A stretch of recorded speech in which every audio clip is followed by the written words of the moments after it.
Эфир абхазского телевидения продолжает русская служба новостей. Здравствуйте. В студии Алиса Шамба, и в начале выпуска коротко о главных темах минувшего дня. За управление автомобилем в нетрезвом состоянии водителю грозит штраф в размере 30 тысяч рублей. Парламентарии приняли проект закона об ужесточении ответственности за нарушение ПДД. В Сухуми проходит мероприятие, посвященное 30-летию образования Госкомитета по репатриации.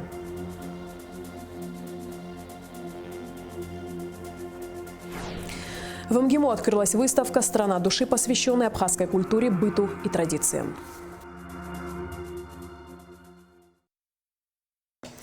В Сухуми прошли мероприятия, посвященные 30-летию образования Государственного комитета по репатриации.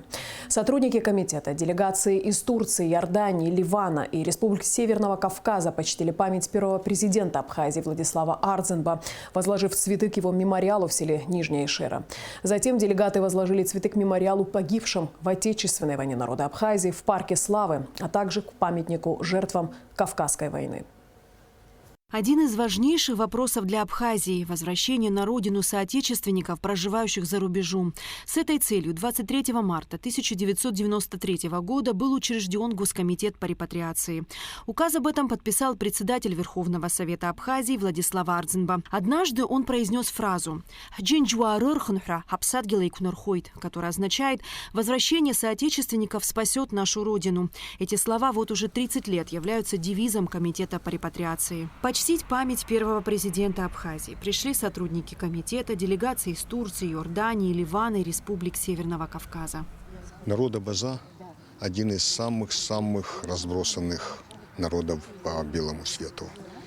Если мы вспомним классика абазинской литературы, знаменитого поэта Керима Махце, он писал так: «Мы могилы свои по земле разбросали, нас самих по земле разбросала судьба». То есть собрать этот народ в единое целое – это тяжелейшая задача. Никогда нельзя забывать, что во времена начала 16-17 века народ Абаза занимал территорию от крепости Анапа почти до Кутаиса. В это время так безжалостно обошлось с нашим народом, что мы оказались на грани. Уже почти подошли к красной черте. Я думаю, что Владислав Григорьевич как раз один из тех, кто остановил это падение. Он удержал нас на этой границе, не дал упасть в бездну нашему народу. Построение моста между представителями нашего народа, волею судьбы, оказавшихся в разных уголках планеты, главная задача комитета. За 30 лет работы реализованы различные проекты. Все они направлены на поддержку и адаптацию наших соотечественников, которые вернулись на историческую родину. Комитет репатриации – это первый пункт, куда может человек подъехать по гражданству, вопросы задавать, по другим вопросам. Он нужен, он должен работать, он работает. Очень много людей, которые именно у нас, с Карачаева-Черкесии возьму, нас немало, которым они помогли. Большое им спасибо, огромное спасибо. Они свое дело делают, профессионально делают. Госкомитет оказывает репатриантам посильную финансовую помощь, предоставляет жилье и земельные участки, помогает в трудоустройстве и оформлении гражданства, частично оплачивает обучение в высших учебных заведениях республики. Мы просто 5 лет назад тоже приезжали и познакомились со всеми здесь. И из-за того, что там была ковида, не могли 3 года. В этом году приехали. Это наша родина, конечно. Мы всегда думаем о Абхазию и планируем здесь приехать работать. Тоже я сам врач, он тоже врач. Да, что-то, может, будем открывать клинику здесь и работать здесь. Как только мы заезжали сюда, в Абхазию, у нас было чувство, что мы здесь родились. Но все равно это своя родина, это наши предки здесь были. Церемония возложения цветов продолжилась у мемориала погибшим в Отечественной войне народа Абхазии в Парке Славы. Далее делегаты направились к памятнику жертвам Кавказской войны на набережной Махаджиров. Роль комитета по репатриации огромная, ведь построить сильное, ориентированное на традиции и культуру государство можно только при консолидации всего народа. Эсма Голанзе, Михаил Братухин, Абхазское телевидение. В Абхазском драматическом театре прошел торжественный вечер, посвященный 30-летию основания Государственного комитета по репатриации. Мероприятие посетили вице-президент Бадра Гунба, премьер-министр Александр Анкваб, спикер парламента Лаша Ашуба, члены правительства, культурные и общественные деятели и, конечно же, гости из Турции, Сирии, Кабардино-Балкарии. Репортаж Рады Чачаба. Торжественный вечер, посвященный 30-летию основания Государственного комитета Абхазии по репатриации, был наполнен душевным, тонким смыслом и одновременно поражающе самобытен. Переоценить важность работы комитета, важность репатриации в истории нашей республики невозможно. С 30-летием со дня создания руководство и коллектив комитета поздравил президент Аслан Бжания.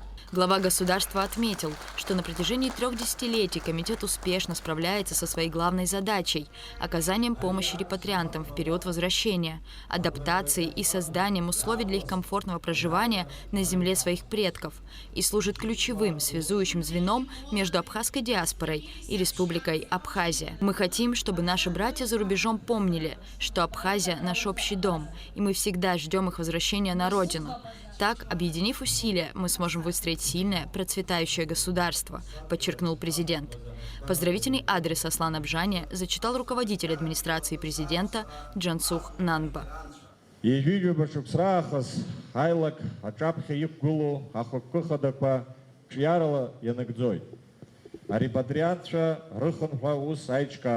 Адаптация рахысра.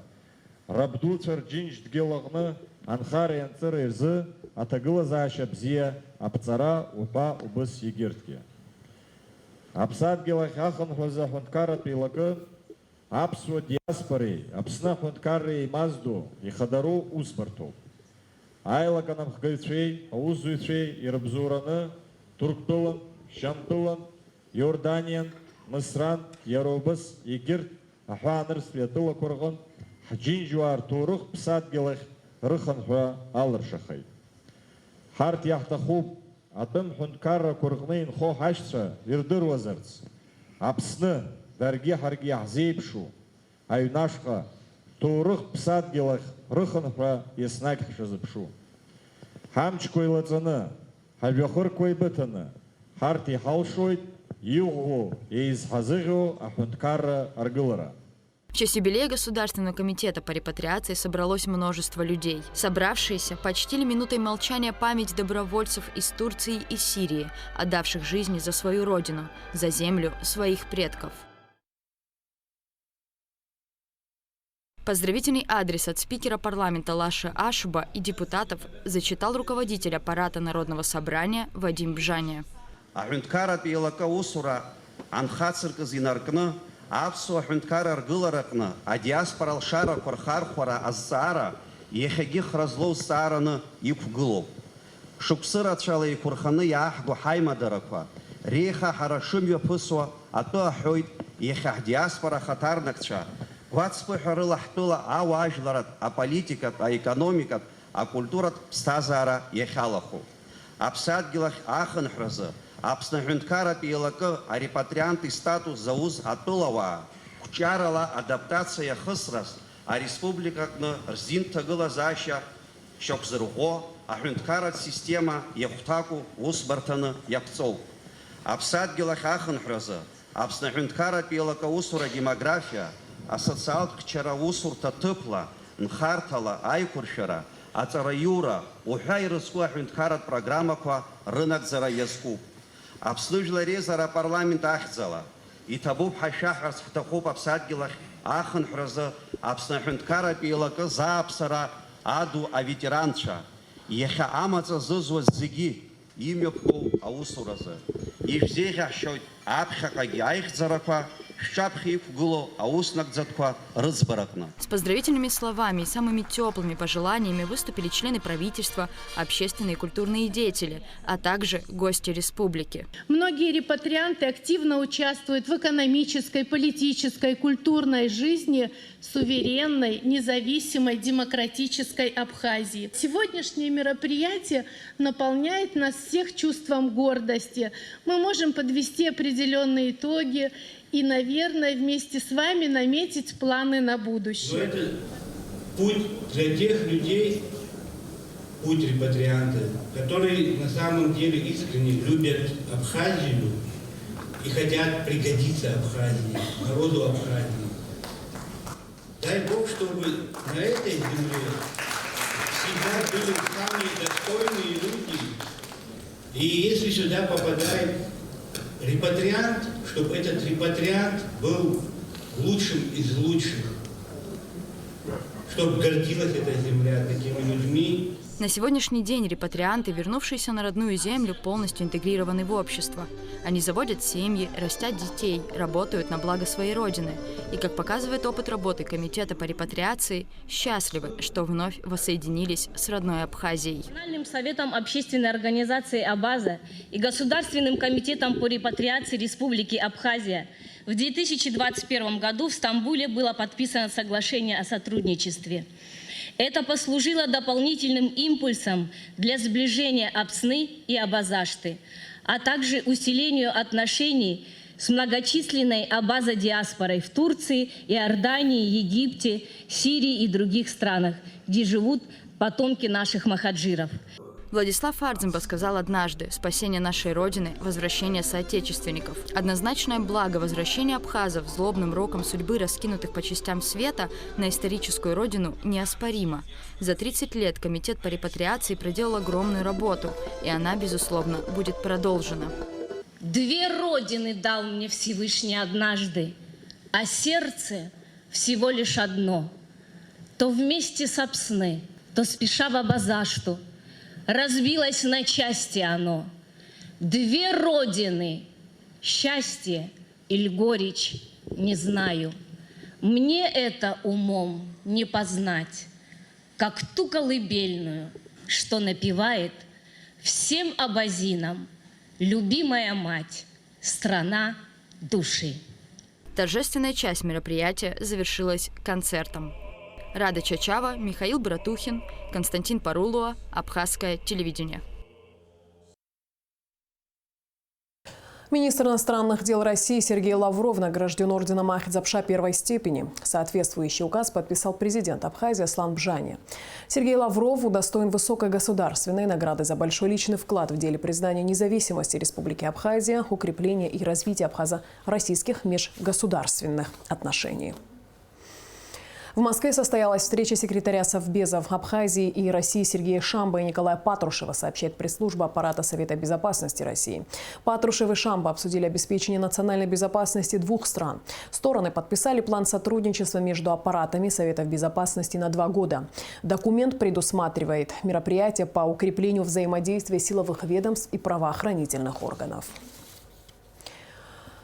Во втором окончательном чтении принят проект закона об ужесточении ответственности за нарушение правил дорожного движения. Теперь за управление автомобилем в нетрезвом состоянии водителю грозит штраф в размере 30 тысяч рублей. В окончательном чтении принятый закон о лизинге. На заседании сессии парламента депутаты планировали избрать уполномоченного по правам человека в Абхазии, однако даже не приступили к обсуждению этого вопроса. Всего было рассмотрено 13 вопросов повестки дня. Все подробности в репортаже Алики Трапш. Из 17 вопросов повестки дня 5 были перенесены на следующее заседание, в том числе вопрос об избрании нового уполномоченного по правам человека. Одна из 3 представленных кандидатов на должность омбудсмена находится за пределами республики, и именно по этой причине рассмотрение вопроса было перенесено. Также перенесли рассмотрение 2 земельных вопросов. Во втором окончательном чтении принят законопроект о финансовой аренде и лизинге. Основной целью проекта закона является совершенствование правовых основ регулирования финансовой аренды. Проект направлен на развитие развития форм инвестиций в средства производства на основе финансовой аренды, защиту прав участников инвестиционного процесса. Закон определяет правовые и организационно-экономические особенности финансовой аренды. Документ представил депутат Нинар Гицба. В проекте закона указано о том, что лизингодатель и лизингополучатель – это просто физические лица или юридические лица. Но мне кажется важным здесь отметить, что это вид предпринимательской деятельности, направленный на инвестирование временно свободных и привлеченных финансовых средств, когда по договору финансовой аренды лизинга, арендодатель, лизингодатель обязуется приобрести в собственность обусловленный договором имущество. И тут нужно развить, кто такое физическое лицо. Я предлагаю внести уточнение, которое определяет, что физическое лицо – это зарегистрированное в качестве индивидуального предпринимателя. Почему? Потому что предпринимательской деятельностью занимается лицо, которое уплачивает определенный вид налогов. Здесь этого определения не было. Следующий, на мой взгляд, основная поправка, она предполагает исключение объектов жилищного фонда. Парламент в первом чтении внес изменения в закон о туристской деятельности в Республике Абхазия. Согласно поправкам, соискателем для прохождения аттестации в качестве экскурсовода, гида-переводчика может быть не только человек, имеющий среднее профессиональное или высшее образование, но и учащийся среднеспециальных учебных заведений или вузов. Также депутаты в первом чтении внесли изменения в закон о Национальном банке Абхазии. В соответствии с проектом, кандидатом на должность председателя Нацбанка может быть гражданин Абхазии, имеющий высшее экономическое образование, с опытом работы на руководящей должности в банковской системе либо организации банковского аудита не менее 3 лет. Также кандидат на должность главы Нацбанка не может быть родственником президента, вице-президента, спикера парламента, премьер-министра в целях недопущения конфликта интересов с высшими должностными лицами исполнительной и законодательной власти. Депутаты парламента в первом чтении внесли изменения в статью 45 Кодекса об административных правонарушениях. Законопроект представил депутат Дмитрий Маршанин. У нас нету вообще разграничений в законодательстве, в подзаконных актах, нету разграничений тяжелых наркотиков и легких наркотиков. Поэтому мы сделали для каннабиса, если у нас сегодня административный штраф составлял 15-30 суток, мы сделали 3,10. Также поправка у нас касается, если гражданин, понес наказание, в течение 15 суток его не могут по этой же статье привлекать. Кроме того, депутаты в первом чтении внесли изменения в статью 216 Кодекса Абхазии о судопроизводстве по делам об административных правонарушениях. Предлагается снизить размер штрафных санкций в отношении лиц, потребляющих наркотические вещества, от 700 МРОТ до 200. Во втором окончательном чтении принят проект закона об ужесточении ответственности за нарушение правил дорожного движения. Законопроект представил депутат Дауд Хутаба. Он рассказал, что изначально предлагалось повысить штраф за управление автомобилем в нетрезвом состоянии до 800 МРОТ, что составляет 48 тысяч рублей. Но после обсуждения было принято решение внести изменения и установить штраф в размере 500 МРОТ, что составляет 30 тысяч рублей. Нам предложили в проекте с первого раза, то есть лишение на полгода. Ранее было не так, ранее со второго раза только лишали людей прав. Честно говоря, я от себя скажу, что я именно эту норму очень поддерживаю. Мне кажется, лишать надо с первого раза. Ничего страшного, если человек полгода потом не поездит за рулем. Мне кажется, это нормальная практика, люди должны понимать. Это, например, я приветствую даже больше, чем повышение штрафов. Да, поскольку нам нужно такое всеобъемлющее, всеобъемлющие действия нам нужны. И со стороны администрации президента также в данном проекте именно так работа поставлена. И я, честно говоря, в целом поддерживаю ее. С точки зрения нашего законодательства речь идет об основном виде ответственности и дополнительном. Два вида – это лишение права управления транспортным средством и штраф. Штраф будет взиматься в том числе в случае, если не будет добровольного исполнения решения суда, то есть служба судебных исполнителей, которая реализует соответствующие предписания. Данный вопрос вызвал бурное обсуждение среди депутатов. Были те, кто считал, что увеличение штрафов может вызывать коррупцию среди сотрудников правоохранительных органов. Другие же, наоборот, выступали за ужесточение наказания. Штраф делается не для того, чтобы, допустим, пополнять казну или там чьи-то карманы, как вот говорит Кан Валерьевич, да, это все равно останавливает. Я понимаю, что 100% сегодня мы не сможем остановить, но, по крайней мере, я думаю, что как минимум процентов на 50, да, там будет меньше людей ездить пьяных за рулем. С нас тоже это ответственность, и мы в любом случае по истечению времени, там, я не знаю, пусть это будет квартал, либо полугодие, мы обязаны будем пригласить соответствующее ведомство и попросить их предоставить статистику, полный анализ эффективности принятого нами закона. В случае, если он не будет иметь эффективности и цифры будут говорить сами за себя, конечно же, нам надо будет дальше думать, что это решение было неэффективным, то есть надо будет его заменять. Я и разделяю опасения части депутатов, связанных там с коррупционной составляющей и так далее. Я не хочу ни о ком говорить, но хочу сказать, что парламент через год и в течение года будет внимательно смотреть за этой ситуацией, да, и надзирать за ней по мере наших возможностей. И то, что мы сегодня делаем, это прежде всего, конечно же, попытка сохранить жизни наших граждан, и с другой стороны, это кредит доверия со стороны депутатов правоохранительной системы. Если человек выпивший садится, надо просто решать право. И единственное, это просто пожелание, чтобы проконтролировать когда-нибудь нагрудные камеры, чтобы у сотрудников ГАИ и естественно, это у них было, потому что и водителя с милиционером тоже будет другое общение, когда он увидит камеры нагрудные. Если даже я буду, пусть меня тоже наказывают по полной программе, как надо, по закону. Поэтому я не считаю, что здесь надо торговаться и уменьшать, убавлять, добавлять. Это не тот момент, где мы можем так обсуждать. Это вопрос национального характера. Таким образом, теперь за управление автомобилем в нетрезвом состоянии водителю придется заплатить 500 МРОТ, что равняется 30 тысячам рублей, и лишиться прав на 6 месяцев. Повторное нарушение влечет арест на 15 суток с лишением прав на 1 год. Передача управления автомобилем лицу, находящемуся в состоянии алкогольного или иного опьянения, влечет наложение административного штрафа в размере 200 МРОТ, 12 тысяч рублей. Передача управления машиной человеку без прав или лишенному прав от 30 до 50 МРОТ. Это от 1800 до 3000 рублей. На заседании сессии парламента депутаты внесли изменения в закон о правовом положении иностранных граждан в Абхазии. В соответствии с действующим законодательством до 31 декабря 2022 года выдача вида на жительство возлагалась на центральный или территориальный орган государственного управления в области внутренних дел.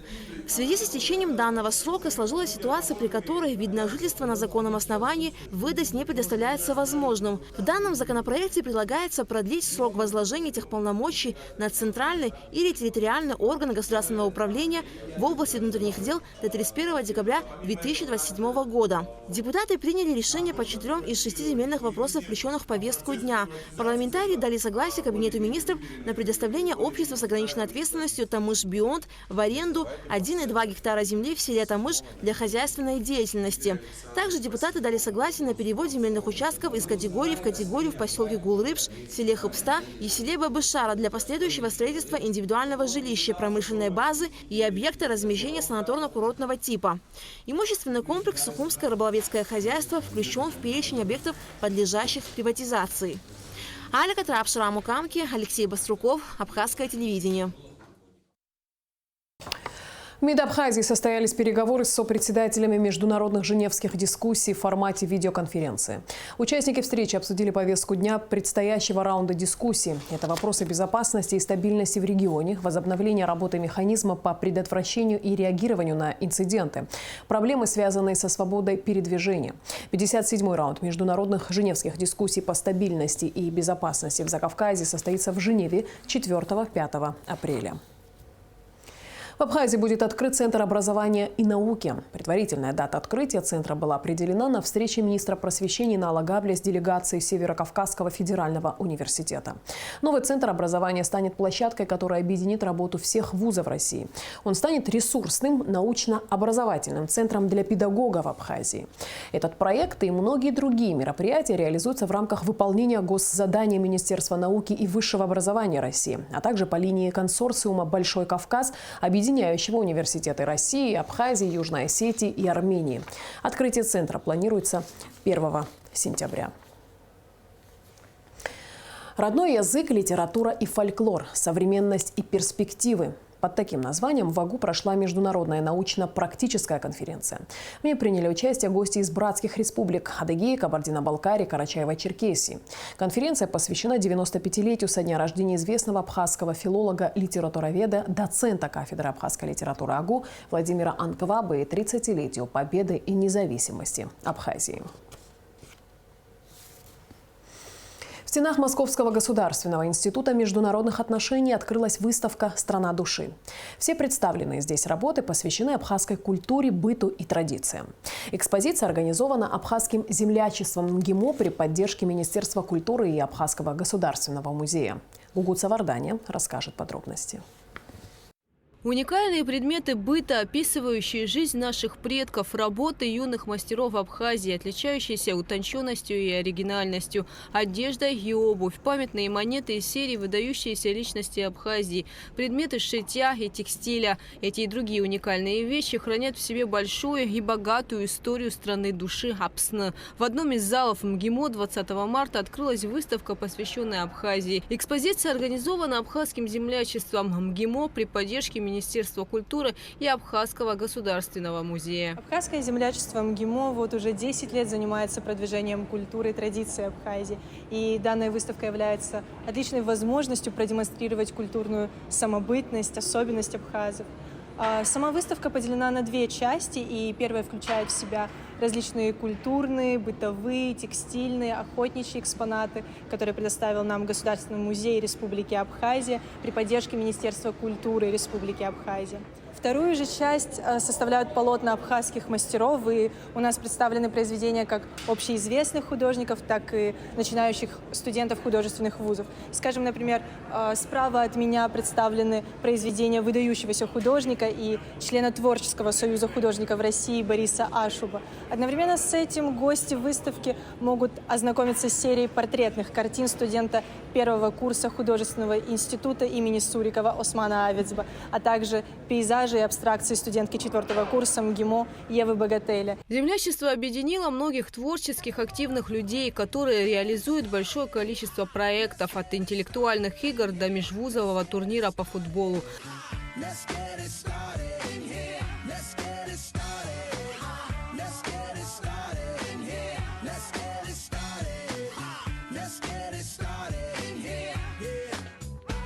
Control our body and soul. Don't move too fast, people just take it slow. Don't get ahead, just jump into it. Y'all hear about it? The P's will do it. В рамках выставки начинающие абхазские художники, студенты различных вузов также смогли представить свои работы. Несмотря на то, что я являюсь студенткой дипломатического вуза, мне посчастливилось представить здесь и свои работы. Хотя я увлекалась рисованием очень давно и не думала, что у меня когда-то будет такая возможность. Все экспонаты являются национальным достоянием и собственностью Абхазского государственного музея. Посещение экспозиции – прекрасная возможность ознакомиться с огромным пластом исторических и художественных достояний Абхазии, как для тех, кому не доводилось побывать в нашей стране, так и для людей, для которых Апсна занимает особое место в сердце. Посетители выставки смогут ознакомиться с историей каждой из этих уникальных вещей, перейдя по ссылке с помощью QR-кодов. Подобная выставка от абхазского землячества проходит в стенах МГИМО уже не в первый раз. И мы очень рады возможности познакомить людей с Абхазией не только как с туристическим направлением, но и со страной, очень богатой в сфере искусства и, в частности, в живописи. В рамках выставки в зале транслируются отрывки из фильма Тенгиза Тарба «Горная Абхазия». Организаторы постарались осветить все сферы культуры и показать красоту Абхазии. Они приглашают всех желающих посетить маленький уголок теплой и гостеприимной страны в стенах МГИМО. Выставка «Страна души» будет открыта до 26 марта. Гугут Савардания, Абхазское телевидение. В Сухуми будет высажено 50 корней магнолии. Как рассказала инженер департамента ЖКХ администрации города Сухум Кама Кутелия, деревья будут высажены на улицах Аршба, на проспекте Аяйра и в парке имени Тараса Шамба. Кроме того, на улице Абазинская от улицы Арзенба в сторону улицы Дзидзария будут дополнять аллею и производить посадку новых саженцев. Прошлой весной здесь также посадили 50 корней магнолии. Аэрофлот увеличивает количество рейсов из Сочи в Турцию, сообщает информагентство «Кубань-Информ». Увеличено количество рейсов еще из 8 городов России – Москвы, Санкт-Петербурга, Екатеринбурга, Казани, Нижнего Новгорода, Новосибирска, Самары и Уфы. Новое расписание будет действовать с 26 марта по 28 октября.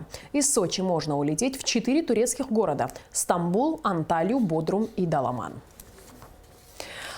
Австралийские ученые обнаружили новый вид паука. Его длина превышает 20 сантиметров, а яд опасен для человека, сообщает РИА Новости. По мнению ученых, паук может оказаться исчезающим видом, так как он потерял большую часть своей среды обитания из-за расчистки земель.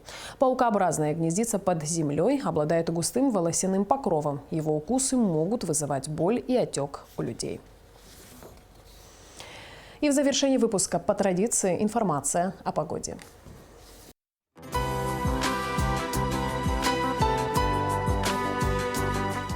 По сообщению Гидрометцентра, в четверг, 23 марта, на территории Абхазии ожидается облачная с прояснениями погода. Ночью и утром дождь, туман. Температура воздуха ночью плюс 5-10, днем 10-15. Температура морской воды плюс 9.